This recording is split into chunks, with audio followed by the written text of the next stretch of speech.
सभी को नमस्कार। मैं राजकुमार विश्वकर्मा। हमेशा की तरह हमारी कुछ खास चर्चाओं में अभी हाल फिलहाल आप देख रहे होंगे कि जिस तरह से चुनावी माहौल धीरे धीरे तैयार होता जा रहा है और चुनावी माहौल के तैयार होने के साथ प्रत्याशी भी जो है तो कहीं ना कहीं पर भाग दौड़ में है। तरह तरह के जो है तो पैंतरे आजमाए जा रहे हैं। हालांकि अभी तक जो है तो विधानसभा की टिकटें निर्धारित नहीं हुई हैं कई सारी सीटों पर। और जैसे कि आपको पता है कि भारतीय जनता पार्टी ने कई 39 सीटों पर जो है तो अपने कैंडिडेट्स जो है तो फाइनल किए, लेकिन अभी कांग्रेस का फ़िलहाल कोई मूवमेंट नहीं है। एक तरफ जब बात आती है आज प्रत्याशियों की तो देखा जा रहा है कि युवा प्रत्याशियों को जो है तो ज़्यादातर अवसर देने की बात कही जा रही है। तो ऐसी कुछ खास चर्चाओं में कांग्रेस से हमारे साथ राम जी रिंकू मिश्रा हैं, जो कि जिला पंचायत सदस्य भी हैं। राम जी, मैं आपसे जानना चाहूँगा सर्वप्रथम कि इस क्षेत्र को जो है तो आप किस नज़रिए से देखते हैं, क्या है इस क्षेत्र का दृष्टिकोण आपके नज़रिए से? सबसे पहले तो आपके चैनल को और आपको बहुत धन्यवाद, बहुत आभार। क्षेत्र में हम किस नज़रिए से बात करना चाह रहे हैं? देखिए, क्षेत्र में अगर आप लोग रह रहे हैं, आज राजनीति में भी हैं आप और एक पदाधिकारी भी हैं कहीं ना कहीं पर, तो साथ ही साथ क्षेत्र में जो भी संगठनियाँ हैं, क्योंकि देखा जा रहा है कई वर्षों से चाहे आपकी सरकार रही हो, चाहे भारतीय जनता पार्टी की किसी की भी सरकार रही हो, क्षेत्र की गतिविधियाँ कुछ अच्छी नहीं होती, चाहे स्वास्थ्य की, शिक्षा की, या फिर सड़कों की बात करें, या फिर रोजगार की बात करें। तो यहाँ पर ये सारे मुद्दे जो है तो कहीं ना कहीं पर बने हुए हैं लगातार कई वर्षों से, मगर आज तक किसी तरह की कोई कार्यवाही नहीं हुई। देखिए, कोतमा विधानसभा क्षेत्र में राजनीतिक शून्यता के कारण विधानसभा का हर वर्ग का जिस हिसाब से विकास होना चाहिए, जो अवसर लोगों को मिलने चाहिए, वो नहीं मिले। इसलिए मैंने पहले ही अपने शब्दों में आपको कहा कि राजनीतिक शून्यता, यहाँ की राजनीति केवल व्यक्तिगत विकास से अलग नहीं हुई। जब भी जिन्हें भी मौका मिला, जिन्हें जो भी निर्वाचित हुए हों, जिस भी दल के रहे हों, उनने कभी भी प्रगतिशील सोच नहीं रखी है। हमारा कोतमा विधानसभा क्षेत्र सर्वाधिक राजस्व देने वाला, सबसे अधिक कोयला की खदानों वाला एक महत्वपूर्ण क्षेत्र है। उसके बाद भी आप देखेंगे कि यहाँ का जो मूल निवासी है, यहाँ के जो स्थानीय लोग हैं, वो धीरे धीरे किसान जो रहे हैं वो अब मजदूर होते जा रहे हैं। सभी खदानों में ज़मीनें ले ली गई और उन्हें ना उचित मुआवजा मिला और ना ही उन्हें रोजगार के पर्याप्त अवसर मिले जो मिलने चाहिए था। मुख्यमंत्री जी की घोषणा थी कुछ समय पहले, कुछ महीनों पहले, कि सभी निजी उद्योगों में भी स्थानीय लोगों को 60%, 70% रोजगार, कुल रोजगार में 60% आरक्षण मिलेगा और अवसर मिलेगा। आप देख रहे होंगे हमारे क्षेत्र में जितनी भी कोल माइंस हैं, उनमें लगभग नाम की कोल माइंस SCCL की रह गई हैं, उनमें अब निजी ठेकेदारों के माध्यम से ही काम कराया जा रहा है, ठेका मजदूरों के माध्यम से। ठेका मजदूरों की जो दुर्दशा है, हमारे स्थानीय लोग केवल मजदूरी में वहाँ रखा जाता है, ठेका मजदूरी में उनका रेट 1000 से ऊपर है प्रतिदिन का, उन्हें 400, 300, 350 रुपये भुगतान दिया जाता है। उसके बाद उन्हें 8 घंटे का काम कराने का नियम है, 12 घंटे उनसे काम लिया जाता है। इस तरह का शोषण किया जा रहा है। उसके बाद अगर स्टाफ और अधिकारी वर्ग में देखेंगे तो हमारे क्षेत्र के लोग, पढ़े लिखे जो नौजवान हैं, युवा हैं, बहुत सारे हमारे युवा साथी माइनिंग की पढ़ाई किए हैं, टेक्निकल पढ़ाई किए हैं, और उन्हें किसी को अवसर नहीं मिल रहा है। कंपनियां जहाँ की होती हैं, जैसे अभी हम JMS की बात करें, आपने देखा होगा कि 24 अगस्त को हम JMS कंपनी है, जो एक प्राइवेट लिमिटेड कंपनी है JMS आज के समय में हसदेव क्षेत्र की लगभग खदानों में माइनिंग का काम वही कर रही है। पूरे लेबर मेन पावर जो सप्लाई है वो उसी के द्वारा हो रहा है। उसके बाद अभी 2 कोल ब्लॉक आवंटित हुए हैं उर्तान नॉर्थ के नाम से JMS माइनिंग प्राइवेट लिमिटेड को, ठोड़ा बसखला, मोहारी बसखली में। उसने जन सुनवाई में अपने 1000 लोगों को नौकरी देने का वादा किया, 500 स्किल, 500 नॉन स्किल। आज तक उसने कोई नौकरी नहीं दी। केवल कुछ चुनिंदा लोगों को ज़मीन जिनसे ली है वो महज 2, 4, 10, 20 लोग हैं। उनके अलावा उसने क्षेत्र के किसी भी व्यक्ति को रोजगार नहीं दिया और अपनी परियोजना को प्रारंभ करने जा रहा है। हमारा विरोध इसी बात को लेकर है। और हम 24 तारीख को अपना जो एक आंदोलन करने जा रहे हैं, उसमें भी हमारी यही बात है कि जो उसने वादा किया था जितने उतनी नौकरियों पे पहले नियुक्ति दे दे, क्षेत्र के स्थानीय लोगों को मजदूरी से लेकर स्किल्ड जो रोजगार है उनमें भी हमारे ही स्थानीय लोगों को मौका मिलना चाहिए। दूसरी बात, वेलस्पन पावर करके एक बहुत बड़ा प्रोजेक्ट था, एक मेगा प्रोजेक्ट था 1320 मेगावाट का, थर्मल पावर के नाम से। हजारों एकड़ की ज़मीन हमारे क्षेत्र में, आपके कोठी के आगे उमरदा, मंझौली, छतई के किसानों की ज़मीन ले ली गई। कई बहुत सारी शासकीय भूमि जो चारागाह की थी उन्हें भी उसने एक्वायर्ड कर लिया। 12 साल होने जा रहे हैं, आज तक उसने उसमें परियोजना नहीं लगाई। हमने कुछ दिन पहले उसके लिए भी ज्ञापन सौंपा था और ये मांग की थी कि या कि किसानों को वो ज़मीन वापस करे, अन्यथा वो जो परियोजना के लिए उसने ज़मीन ली थी उस परियोजना को प्रारंभ करे जल्द से जल्द। कहने का मतलब ये है कि अगर हम, सबसे महत्वपूर्ण विषय है आज के समय में रोजगार का, तो रोजगार के नाम पर हमारे क्षेत्र में आज तक किसी भी जनप्रतिनिधि ने अपनी जवाबदेही नहीं निभाई। अगर हमारे युवाओं के लिए, रोजगार के लिए अगर हमारे जनप्रतिनिधियों को चिंता होती तो आज स्थिति कुछ और होती। आज बाज़ारों की स्थिति आप देखेंगे, चाहे कोतमा की बाज़ार की बात करें, चाहे बिजरी की बाज़ार की बात करें, 8 बजे के बाद बाज़ार की रौनक ख़त्म हो जाती है, लोग शट डाउन करने लगता है। वही बाज़ार जहां 11-12 बजे तक चहल पहल बना रहता था, व्यापारी परेशान है पूरी तरह, क्योंकि रोज़गार नहीं है। जब रोज़गार नहीं, लोगों के पास पैसे नहीं आएंगे तो बाज़ार कैसे बढ़ेगा। हर स्तर पे परेशानी है। और मैं बहुत बड़ी बात नहीं करता, हम दिल्ली की बात ना करें, भोपाल की बात ना करें, हम बड़े बड़े उद्योग लाने की बात ना करें। जो उद्योग हमारे यहाँ पहले से चल रहे हैं, जो उपक्रम पहले से चल रहे हैं, चाहे वो छोटा सा टोल प्लाजा हो, या कोलवासरी हो, या रेवला का पावर प्लांट हो, या वेलस्पन की अपन बात कर लें, या जेएमएस के द्वारा करा रहे काम की बात कर लें, या फिर एसईसीएल जो अन्य पर्सनल जो ठेकेदारों के माध्यम से जो मजदूरी का काम कराती है ठेका मजदूरों में, उनकी बात कर लें। हर क्षेत्र में अगर हम ध्यान दे लें, हमारे जनप्रतिनिधि अगर इस बात की चिंता कर लें, अपनी जवाबदेही सुनिश्चित कर लें, तो बहुत सारा रोजगार हमारे क्षेत्र में आज भी है, जिनसे हमें सिर्फ ज़रूरत है युवाओं को और ज़रूरतमंदों को जोड़ने की और उन्हें उनका उचित लाभ दिलाने की। 1200, 1100, 1000 की मजदूरी पे 400 मिल रहा है, 3 गुना उनकी मजदूरी है और 70% ठेकेदार खा ले रहा है। इन विषयों पे हमें लड़ने की आवश्यकता है। इसके बाद अगर बहुत कम समय लूँगा, अगर स्वास्थ्य की बात करें, ये भी किसी से नहीं छिपा है। आज बिजली प्राथमिक स्वास्थ्य केंद्र है, उन्नयन की मांग लंबे समय से क्षेत्र की रही है। बिजली के प्राथमिक स्वास्थ्य केंद्र से आसपास के बहुत बड़ा क्षेत्र जुड़ा हुआ है, कई थाने जुड़े हुए हैं। बिजली रामनगर के 2 महत्वपूर्ण बड़े थानों का वो एकमात्र प्राथमिक स्वास्थ्य केंद्र है।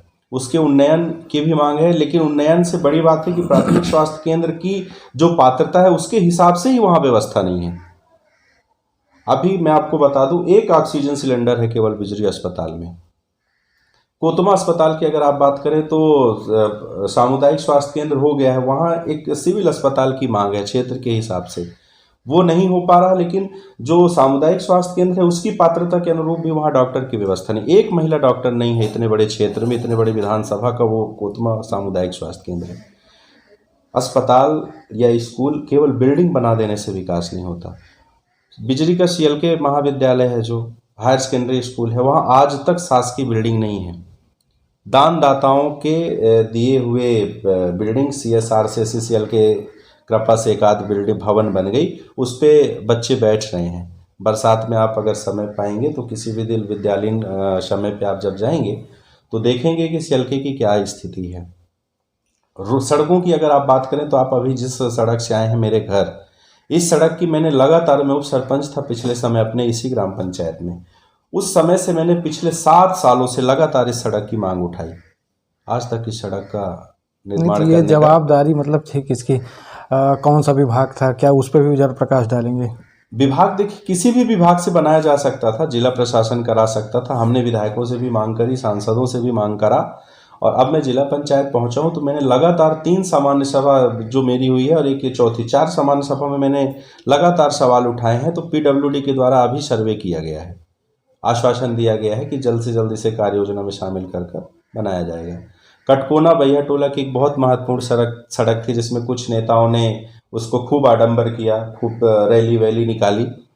उन सड़कों को भी मुझे मेरे कार्यकाल में, अभी साल भर के अपने कार्यकाल में जिला पंचायत में सेंक्शन कराने का अवसर मिला।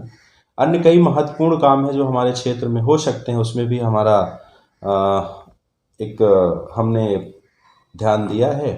और वो चाहे आपका डुंगरिया से भाठा डाँड़ वाला महत्वपूर्ण सड़क को जोड़ने वाली पुलिया की बात हो, सीतामढ़ी में एक अपार पर्यटन का एक केंद्र है, उसमें अपार संभावनाएं हैं, वहाँ से रोजगार भी उत्पन्न किया जा सकता है और एक विकसित करके उसे एक टूरिज्म डेवलपमेंट के हिसाब से भी बढ़ाया जा सकता है। अगर पर्यटन की बात कर रहे हैं आप, तो देखिए आपको बता दूं, इसी कोतमा विधानसभा क्षेत्र के अंतर्गत दार सागर के निकट ही जो है, तो पता है आपको कि प्राचीन काल की कुछ गुफाएं हैं जहां पर पहले भी बनाया जा सकता था। ऐसा नहीं, अनूपपुर जिले में लगभग आज देखा जाता है, अनूपपुर जिले से ही सांसद महोदय हैं, अनूपपुर जिले से ही मंत्री भी हैं, सब कुछ यहीं पर है। बट समझ में नहीं आया कि आज तक किसी ने प्रयास क्यों नहीं किया। देखिए, जनप्रतिनिधियों की तो नैतिक जिम्मेदारी होती है, लेकिन उससे ज़्यादा मैं समझता हूँ कि हम युवाओं को खास तौर पर, आज युवा वर्ग निर्णायक है। आज हर घर में हर माता पिता और उनके जो वरिष्ठ हैं अपने घरों के हमारे, वो हमारी बात नहीं टालते और हर घर को युवा जिधर चाहता है उधर वोट करते हैं उसके माता पिता, उसे साथ देने के लिए कि हमारा लड़का जिस तरफ चाह रहा है, जिधर जा रहा है, जिधर जुड़ा हुआ है, उसे मौका मिले और वो मजबूत होगा। तो हम युवाओं की जिम्मेदारी है कि अगर जनप्रतिनिधि जो महत्वपूर्ण विषय हैं उन पे काम नहीं कर रहे हैं तो चुनाव पे ये मुद्दे होने चाहिए। सबसे बड़ा विषय ये है कि चुनाव होते हैं, चुनाव कोई ना कोई जीतता है, कोई दल जीतता है, कोई व्यक्ति जीतता है, लेकिन आज तक मेरा जो मानना है कि जिस हिसाब से चुनाव पे वोट देने के लिए हमारे मापदंड होने चाहिए वो हमने खुद नहीं तय किया है। मतदाता जब तक अपने वोट देने के लिए, व्यक्ति के चयन के लिए कोई मापदंड नहीं बनाएगा कि मैं किसी भी व्यक्ति या दल को वोट क्यों दूं, तब तक ऐसे ही जनप्रतिनिधि चुन के आते रहेंगे और हमें छलते रहेंगे और समय हमारा कटता रहेगा। हम केवल ये कहते हैं वोट देने के बाद कि अगले 5 साल में देखेंगे, बदल देंगे। तो 5 साल आपका गया, जो निर्वाचित हो गया उसने 5 साल में तो अपना जो बनाना है बनाया, टाइम पास किया, चला गया, उसका पेंशन बन गया, उसके आगे की सारी व्यवस्थाएं बन गई, लेकिन आपका 5 साल तो बर्बाद हुआ ना। आप ठीक कह रहे हैं कि 5 साल बर्बाद हुए, लेकिन कहीं ना कहीं पर अगर राजनीतिक विषयों पर आए, आज ऐसा नहीं कि युवा जो है तो कहीं ना कहीं पर राजनीति में भी सक्रिय है, तरह कहीं ना कहीं पर आप लोग भी जो है तो राजनीति में आए और भी कई सारे लोग हैं। बात अभी आती है क्या, देखिए अगर विपक्ष की बात करते हैं और पक्ष की बात करें तो पक्ष तो ऑलरेडी बैठा हुआ होता है सत्ता में, और जनप्रतिनिधि हमारे बैठे हुए होते हैं। कहीं ना कहीं पर देखिए अपोजिशन का भी एक सिस्टम होता है। अब उस अपोजिशन को कैसे आवाज़ उठाना चाहिए, ये भी बहुत बड़ा विषय है। देखिए, मेरी बातों का जवाब, आपकी ये सारी बातों का जवाब मेरे उसी शब्दों पे है। मैं मात्र ये कहना चाहता हूँ कि क्षेत्र की जनता और आम वोटर, खासकर युवा वर्ग के कंधे पे ये सबसे बड़ी जिम्मेदारी है कि आप किसे चुन रहे हैं और क्यों चुन रहे हैं। लोग कहते हैं कि मैं ये बन जाऊं तो ये कर दूंगा, मैं ये बन जाऊं तो ये कर दूंगा, या मैं सरकार में रहूं तो ये कर दूंगा। मैं इन बातों को नहीं मानता। मेरा मानना है कि हमने क्या किया। मैं आपके इसी चैनल के माध्यम से मैं ये अपील भी करूंगा मतदाताओं से, मतदाताओं को जागरूक होने की बहुत आवश्यक है, और जब मतदाता जागरूक हो जाएगा तो नेता अपने आप दौड़ दौड़ कर काम करेंगे। सबसे बड़ा विषय ये है कि आज तक जो भी चीज़ें हुई उसमें या नहीं हुई, उसके लिए जिम्मेदार कौन है, हमें ये सोचना बहुत ज़रूरी है। उसके लिए हर वो निर्वाचित जनप्रतिनिधि जिम्मेदार है जो पदों पर बैठा है और उसने आवाज़ नहीं उठाई। हम कर पाएँ ना कर पाएँ अलग विषय है, हम प्रयास करें, कोशिश करना चाहिए हमें। हम अपनी भूमिका दिखाएं कि हमने प्रयास किया और प्रयास हमारा दिखेगा और हर प्रयास के परिणाम निकलते हैं। छोटा सा क्वेश्चन है यहाँ पर, अभी हाल फिलहाल जो है तो देखिए बड़ा कहा जाए कि हास्यप्रद बात है, जिन्होंने कभी कहा जाए कि धरातल में रह कर के काम नहीं किया, या कई सारी चीज़ें हैं, बड़े बड़े बैनर, पोस्टर्स, होर्डिंग्स सब कुछ लगे हुए होते हैं। इसके लिए आपकी क्या राय है? क्या ये सब चीज़ें करने से आप नेता साबित हो जाते हैं, या फिर कहीं ना कहीं पर ये सिर्फ एक वैकल्पिक विचारधारा तक सीमित रह जाती है? देखिए, लोकतंत्र में प्रत्याशी बनना, चुनाव लड़ना, ये लोकतंत्र में सभी का नैतिक अधिकार है और हर व्यक्ति की अपनी महत्वाकांक्षा होती है और वो गलत नहीं है, उन्हें प्रयास करना चाहिए। और वो गलत नहीं मानता मैं, बहुत अच्छा है, सभी को अपना प्रयास करना चाहिए। कुछ दलों से प्रयास कर रहे हैं तो दल उस पर विचार करेगी, उस पर मेरा कोई कमेंट नहीं है। जो निर्दलीय भी मैदान पे आएंगे तो आम जनता उस पर अपना निर्णय सुनाएगी। लेकिन मेरा कहने का मतलब ये है कि ये ज़रूर मैं कहूँगा कि जो भी नेता या जो भी व्यक्ति अपने आप को विधानसभा या लोकसभा के लिए अपने आप को चुनाव लड़ने के लिए जो प्रपोज कर रहे हैं, मेरा उनसे निवेदन ये है केवल कि आप जितना पैसा होर्डिंग, बैनर, रैलियों में खर्च कर रहे हो, अगर आप ज़मीन पे लोकहित के मुद्दों पर उससे 10% आप अपनी एनर्जी अगर लगाते और लोगों के बीच खड़े होते तो ठीक है, आप निर्वाचित होते या ना होते वो अलग विषय है, लेकिन लोगों के बीच आप होते और लोगों को उसका लाभ मिलता। जो कि समाज में रहने के नाते ईश्वर ने हमें अगर समृद्ध बनाया है बुद्धि से, विवेक से, धन से, हर स्थिति से, तो इसी समाज से हमें वो प्रतिष्ठा मिली है, पैसे मिले हैं, अवसर मिले हैं, तो उसके प्रति भी हमारा दायित्व होता है कि हम उसके लिए कुछ ना कुछ अपनी भूमिका अदा करें। तो जो होर्डिंग बैनर वाले भी जो मौसम वाले जो नेता हैं, वो अक्टूबर के बाद शायद नहीं दिखेंगे, कोई बैनर नहीं दिखेगा और संभवतः बहुत सारे लोग वोट भी डालने नहीं आएंगे। क्षेत्र में जो अभी दिख रहे हैं, जो शायद और भी कहीं कहीं से आ रहे हैं, वो तो मुझे लगता है कि वोट डालने भी नहीं आएंगे उस समय। तो ये एक मौसम की तरह आते हैं और 5 साल में उस 2 महीने 3 महीने के बाद फिर ख़त्म हो जाते हैं। आप लोगों के लिए एक बहुत बड़ी चुनौती है। चुनौती ये है कि क्षेत्र में जिस तरह का पलायन क्योंकि राजनगर, डोला राजनगर की बात करें या आपके बिजली क्षेत्र की बात करें या फिर कोतमा की बात करें, आसपास लगी हुई खदानें और कोयलांचल के क्षेत्र को जो है तो धीरे धीरे अब जिस ओर लेकर के जाया जा रहा है, यानी कहा जाए पलायन, उस पलायन के लिए आप लोग किस तरह का प्रयास करेंगे कि वो कैसे रुकेगा? देखिए, एक तो केंद्र सरकार की जो एक बहुत अमानवीय और संवेदनहीन नीतियां हैं। कांग्रेस की सरकार ने, इंदिरा गांधी जी ने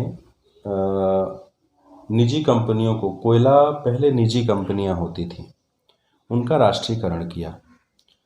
कोयले खदानों का राष्ट्रीयकरण करने के बाद से जो हमारे क्षेत्र में समृद्धि आई थी वो उस राष्ट्रीयकरण के कारण था। आज उल्टा हो रहा है। आज सभी संस्थाओं का, जिसमें से कोयले की खदान भी है, उसे निजीकरण किया जा रहा है। उसी का परिणाम है जेएमएस का जो कोल ब्लॉक आवंटित हुआ है।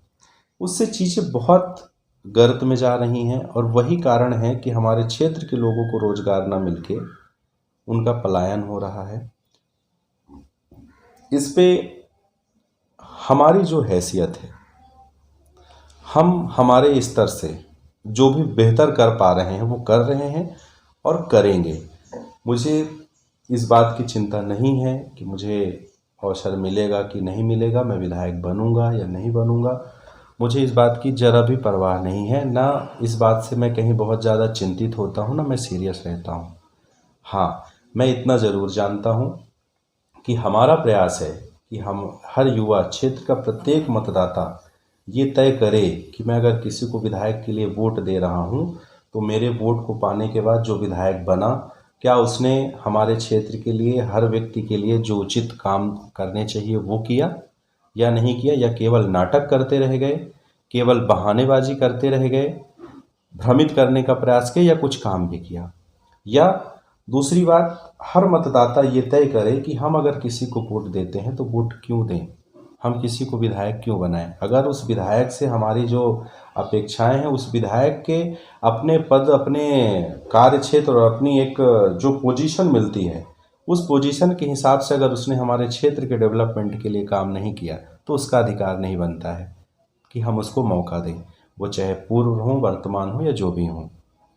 तो मेरा कहने का मतलब है कि हमारे स्तर से, मैं जिला पंचायत सदस्य हूँ, मुझे क्षेत्र के लोगों ने अवसर दिया है, तो मैं जिला पंचायत सदस्य होने के नाते मेरी जितनी ताकत है, मेरे क्षेत्र के लोगों का सहयोग, और क्षेत्र के लोग आज भी मेरे साथ खड़े हैं पूरी ताकत के साथ। और मुझे इस बात की बहुत खुशी है कि मैं जिला पंचायत क्षेत्र एक बहुत सीमित क्षेत्र है 33 ग्राम पंचायत का 82 बूथ का है, जो 199 टोटल विधानसभा क्षेत्र का 40% हिस्सा है। लेकिन उसके बाद हम जो सोच रख रहे हैं वो पूरे विधानसभा क्षेत्र की, और उसमें हमें विधानसभा के पूरे क्षेत्र से लोगों का समर्थन मिल रहा है और गजब का उत्साह है लोगों के बीच में, और हम उनके उत्साह के साथ, उन्हीं के हित में काम करने के लिए कटिबद्ध हैं, प्रतिबद्ध हैं, और उनके साथ लगातार संघर्ष करेंगे। जो भी परिस्थितियां होंगी सामना करेंगे। हमारा एकमात्र उद्देश्य है हमारे क्षेत्र के युवाओं को रोजगार के अवसर मिले, जो सबसे बड़ी ज़रूरत है क्षेत्र की। जी धन्यवाद। तो ये थी हमारी कुछ खास चर्चाएं। यहाँ पर आपने देखा कि देखा जा रहा है धीरे धीरे करके, और बहुत कुछ अभी देखने को मिलेगा, क्योंकि यहाँ पर अवसर से लेकर के क्षेत्र के लिए जो चुनौतियाँ लगातार सामने आती हैं, जिसमें खास तौर पर देखा जाता है कि जैसे कोयलांचल क्षेत्र की सबसे बड़ी आवश्यकता आज, जहाँ पर पलायन को रोकना, और पलायन रोकने के साथ क्षेत्रीय लोगों को सबसे पहले रोजगार मुहैया कराना। तो रामजी रिंकू मिश्रा ने कहा कि यहाँ पर जो है तो सबसे पहले क्षेत्र में रोजगार, फिर उसके बाद अन्य काम धीरे धीरे होते रहेंगे। एक अथक प्रयास है कि यहाँ पर किसी भी तरह से जो है यहाँ पर के क्षेत्रीय लोगों को, यहाँ पर क्षेत्रीय ही नहीं बल्कि ये कहा जाए कि धीरे धीरे अगर इस तरह की विचारधाराएं पूरे ज़िले में अगर देखा जाए कि सभी नेताओं द्वारा कहीं ना कहीं पर अगर ये बात उठाई जाती, तो आज ज़िले की स्थिति इस तरह की नहीं होती, और ना ही किसी विधानसभा क्षेत्र की स्थिति होती। चलिए, इसके साथ जो है तो अगली कड़ी में हमारी मुलाकात फिर होगी कुछ ऐसी खास चर्चाओं के साथ। मैं राजकुमार विश्वकर्मा, धन्यवाद।